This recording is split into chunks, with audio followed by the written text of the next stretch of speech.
Thank you so much for joining us. Now, if someone were to tell you they live inside a container, would you take them seriously?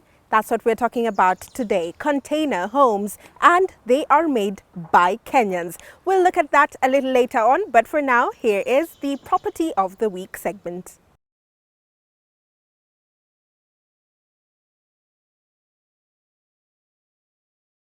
Standing on an acre of land, Nguni Estate has a total of 6 bungalows.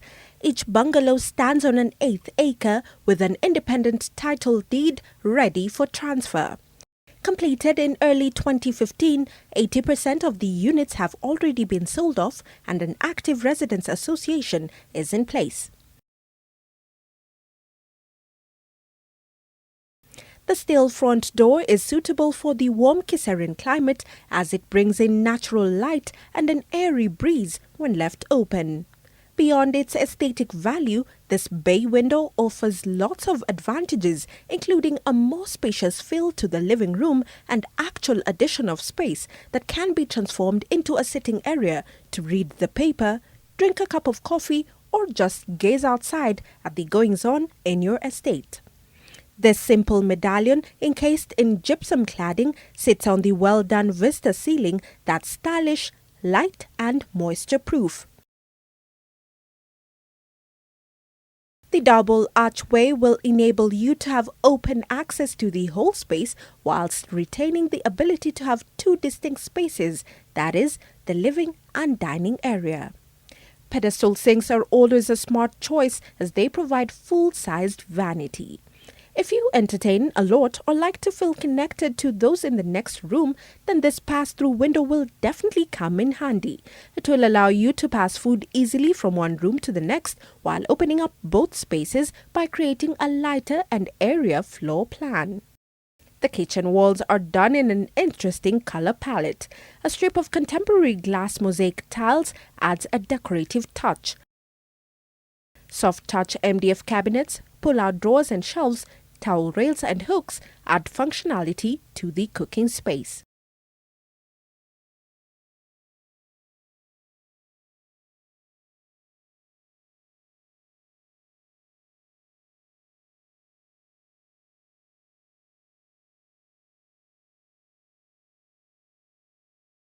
The first bedroom is not en suite. It's characterized with ample floor-to-ceiling MDF wardrobes, curtain and sheer rods that have also been fitted.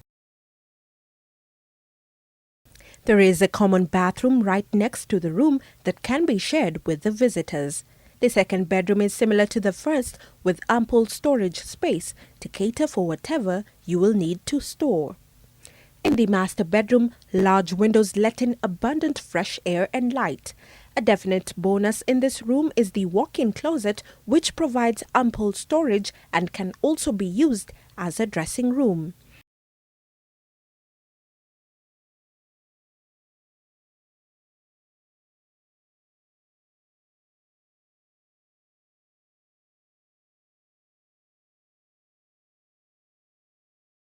Accessories include mirrors, towel rails, soap and toothbrush holders.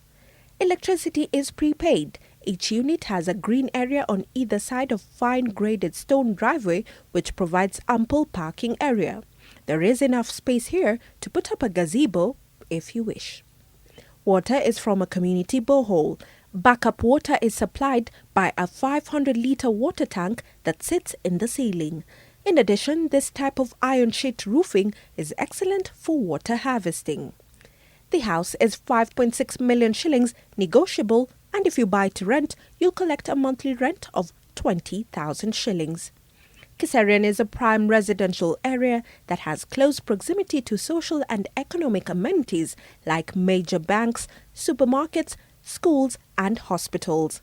It's 200 meters stretch to the main road and then 5 minutes drive into Kiserian town. Boda bodas and matatus are readily available.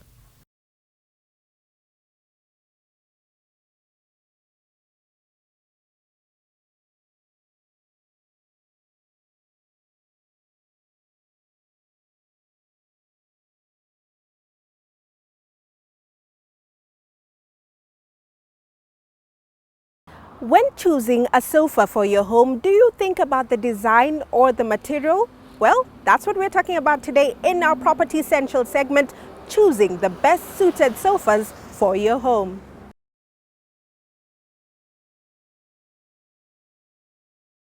A sofa is one of the biggest furniture investments you'll make and one of the most permanent. Even if you're just buying one for a temporary fix, it'll eventually get demoted from the living room to the family room and finally to the basement. Before you know it, a decade or more has passed and that impulse purchase has become part of your life. So give some thought to it before you buy. Then buy the best quality sofa that you can afford. To spot the right sofa, you have to test whether it's sturdy. Quality sofas should feel solid and heavy. Look for a frame made from hardwood such as oak, alder, birch, maple, or alternatively high-quality hardwood plywood. This is one of the most important steps to begin with, as attributed by Peter Macau, Chief Executive Officer of Sofa Z2, a local sofa store that offers quality design sofas. The right sofa should have the correct wood. It should be hardwood and firm so that it could last long and so that you can enjoy your sofa well. It should also have identity cushions and have fiber on the pillows for comfortability. The functionality of a sofa also depends with the space you have. The space of the living room, space of the place you want to place your sofa. Before you purchase a sofa, you need to ensure it will work for you. Different designs have different appeals. If your interior is traditional, look for a sofa with rolled arms, a contoured back, and tufted cushions. Contemporary sofas tend to have cleaner lines, fewer flourishes, and understated upholstery. Consider the proportions of the room and determine what height, length, and depth of sofa would look best in the space.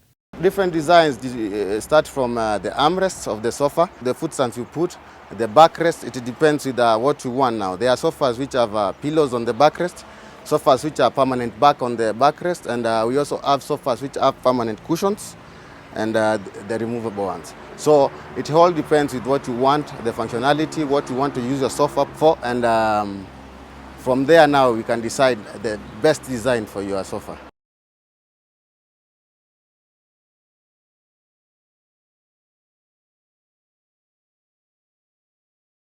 In choosing your sofa, think critically about its size and the space that you have. If you're short on space, think about buying a sofa with low arms or no arms. It'll make your room look larger. Space matters very well, yeah?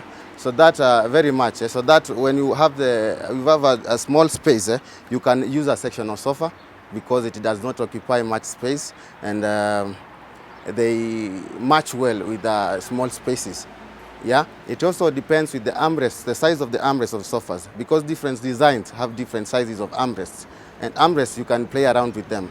You can have a big armrest, a small armrest, or maybe a medium-sized armrest. Since sofas are such a big investment, you'll want yours to stay in fashion as long as possible. Given that it's often best to stick with a neutral fabric, go through the different fabrics as is done at Sofa Z2 to make sure you choose what is right.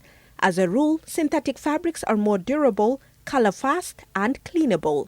Tightly woven fabrics and fabrics that are heavy will stand up to wear and tear better, as will leather. You have different kinds of materials. Materials range from cotton and fabric material, leather. We also have mixed cotton and maybe polyester. So it depends with the feeling you want your visitors to have, or you want to have when you get to your house. So we have different kinds of them. Like leather is the most expensive. You come down to cotton fabrics, which are also expensive. We also have American suede. We have suede from Turkey, velvet. They are different materials. So you choose the one you want, the one which best fits your house or your home and your space. A sofa is the most expensive piece of upholstered furniture in the living room, and it's also the largest, of course. Therefore, careful consideration should be paid, but please don't drive yourself crazy. Quite frankly, if you stick to the manufacturers with good reputation and quality, you will get value for your money.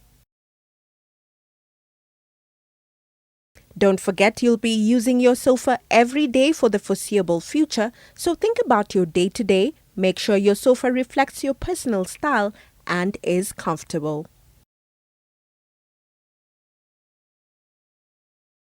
Time now for that quick commercial break, but we still have so much for you. We'll be back right after this.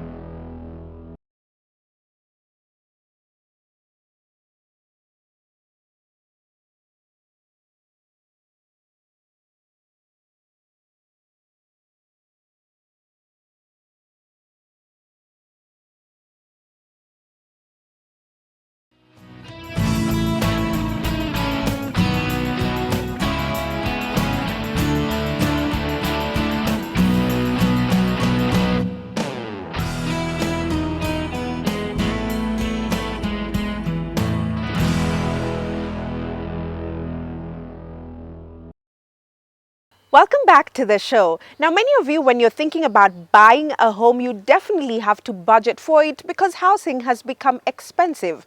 Well, we begin a series of alternative building materials that are cheaper and durable. We start with container homes, and with us is the co-director of Container Kenya, and he is Moses Ndurai. It's great to have you with us. Asante sana. Tell us about container homes. Where did this idea come from? Container homes started from a market-driven need, sort of.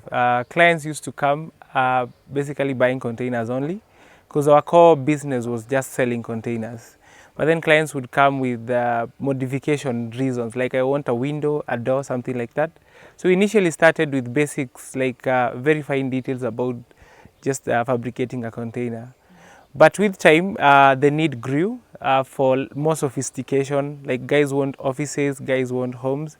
And we really had to go out there like online and find out how can we be able to bring out a home inside a container and not be affected by the adverse conditions that a container may exhibit, for example, heat and such. This is our fourth year we're pushing now, and we've really refined that. If you go inside the houses, you can't actually tell you're actually inside a container. So what you think, it's a container, just a normal container, but it's made into a home. How is that process? First of all, you have to control temperatures inside a container because a container can get like really hot or really cold depending on the weather. So we have measures we use. We use gypsum, for example, as the boardwork. But before we do boarding, we do styrofoam or polystyrene. We pad the whole container with polystyrene, creates a very good temperature buffer. Then the whole steel structure comes in to hold in on the boards. We can either use gypsum boards or MDF boards. And then after we are done with the whole structure, then we go to now the fittings and fixtures to make sure it comes out as a beautiful home. We will use cornice, we'll use, for example, medallion, gypsum, and such other things, just to make sure that we bring out that really nice and cozy feeling. All right, so how long does it take to make sure everything is done for you to have a container home? One bedroom house can fit in one 40-foot container, just one. For example, a 3-bedroom and 4-bedroom, you would have to join maybe 2 40-feet or 2 20-feet container. There are different designs that we can use. It takes about between 3 weeks to 1 month. And in 1 month, you can own a 4-bedroom house, completely fitted with everything, with the roof, with tiles. The closets are in, the toilets are in, everything. Now, when we talk about buying homes in Kenya, many people may shy away from it because thinking about budgeting, it may be too expensive. So how much would this cost? Now, container homes are relatively much cheaper than an average brick and mortar house, although they come with all the pluses of a normal house. For example, a bed sitter, we can do a bed sitter in a 20-foot container, for example. It goes for about 500,000, and we're talking about like a complete house with everything, toilet, bathroom, and the whole living area and a kitchenette within 3 weeks. A 1-bedroom house would cost about 950,000, between 900 and 950. The highest we've done is 1.8 for a 4-bedroom house. And if you compare this to the normal rates in the building industry, you realize that we are actually like 40% off sometimes even 50%. Now this added with the plus that we actually do this in just 1 month, then actually the cost issue is actually a very big plus when you do container homes. So you guys are the ones who source for these containers, Yes, right? yes. So a client comes to you and they tell you, we want to have a container house. How do you take them through the process? Now when a client is interested in doing a container home, all they have to come tell us is, for example, how many rooms they want. They don't even have to have a design, because then we'll sit with them and brainstorm on where we can have the bedrooms, the living room, the dining area, the living, like where the clocks will be with the client. Now and then we'll draw up a design. Now it may be a little bit limited because the space is not very big, but we get creative and ultimately we come out with a very nice product. You can have a container house anywhere in Kenya. You just have to factor in accessibility to your land, for example. This house, the containers have to come carried by equipment. They have to be brought in. All right, let's talk about the advantages of having a container house and the disadvantages. Let's begin with the advantages. The first one is the obvious budgetary reasons. The price is actually quite good as compared to conventional building. Number two, now we can do a container home like in a very short time. And in 1 month, for example, you can have a full complete house. So you don't have to think about all the process of building and such. So it saves time. Budget-wise, it's very nice. And number three, now we are able to implement anything inside a container, virtually anything, virtually any designs, if the budget is there. So you don't have to worry about, all these designs that you may need from maybe the engineers, architects and such.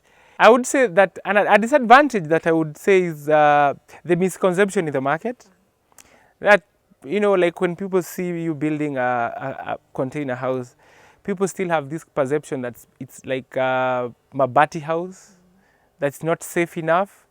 So past the misconception, a container house is as good as any other brick and mortar house. Okay, now I'm sure many people who know so much about containers may worry about the coatings used in containers, that it has chemicals and it may be hazardous to your health. How do you overcome that? The type of containers we use are actually food grade containers. They are containers that are actually used to transport food. Essentially, containers that are used to transport hazardous material are actually marked. They're actually physically marked. Like you when you're going to a shipping line to say buy a container that you can use later, you can be able to tell that this container can be used for like human reasons or not. So basically the containers we use are in good condition. They don't have any hazardous material that can affect, for example, the home and such. They're also well ventilated.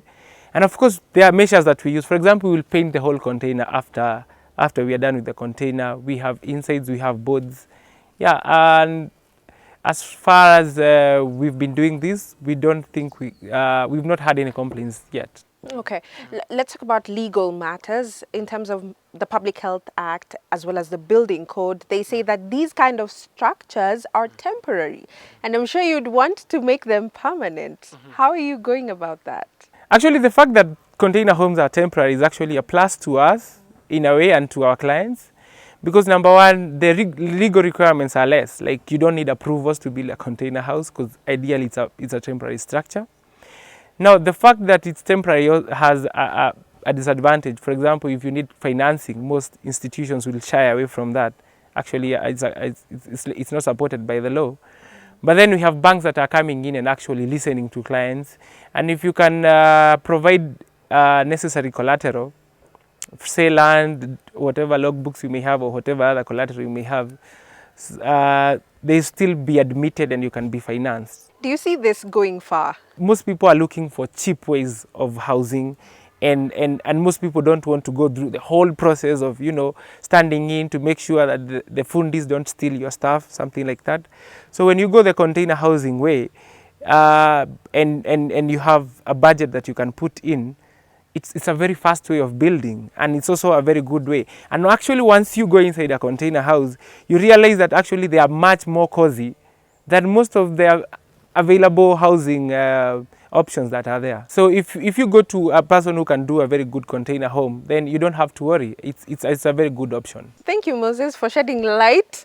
Now we understand what container homes are all about, and it's different but also very unique, and it's also an alternative way of getting a building material that's fast, cheap and durable. So you own a container home. Why did you choose to go the container way? One of the things that I really considered was the turnaround time between when I engaged Containers Kenya through Moses up to when I was actually going to have a finished house. And how long was that? We actually started this journey early this month, and just by end of this week, which is around 4 weeks time, the house will be complete. Have you always wanted to own a container house? Not really. At some point, I would have actually not agreed to that, to owning a container home. But I think from traveling around and seeing what other people are doing from outside of this continent, then you realize owning a home is not just about brick and mortar. And actually, you can have a very nice home from a container house. How did you go about the process? Did you find it hard when you were trying to find who to contact in terms of getting a container house? I would say yes at first, because there are quite a number of players in this market who are not very straightforward. And I've had friends who've actually landed on the wrong people and ended up losing money. So after a long search, I actually landed on Containers Kenya, and I've not regretted so far. So I think there is a need to do more publicity on who exactly is doing this job genuinely in Kenya. How is the response? I'm sure when you were telling your family or your friends that, you know what, guys, I'm getting a container house. How was that for you? Some guys will actually think twice and say, oh, a container house? Then, I mean, they get surprised first, but then when you walk them through the journey, one, how much you're paying for it, the turnaround time, and actually the finished product, then many people agree to the fact that they also can own a container home. Do you get to a point where you thought maybe I've made the wrong choice? No, no, and I would say no, because I considered how much money I needed to build a permanent home. And yes, it was not, it was probably 20, 30 times what I'm spending here. And you can do several kinds of permanent or temporary homes. You can do mabati home, you can use wood, you can use other materials. The beauty of a container home is that when you are done with it and you want to utilize that space for something else, then you actually move it, and that's my plan. Unlike a mabati or a wooden house where I have to literally demolish to go and build again. Thank you so much, Abed, for telling us about your home, and all the best with that. Thank you. Now you've seen one who actually owns a container home. It's cheaper, it's durable, and it's fast, about 3-4 weeks, and you have your home. So this could be something you would want to consider.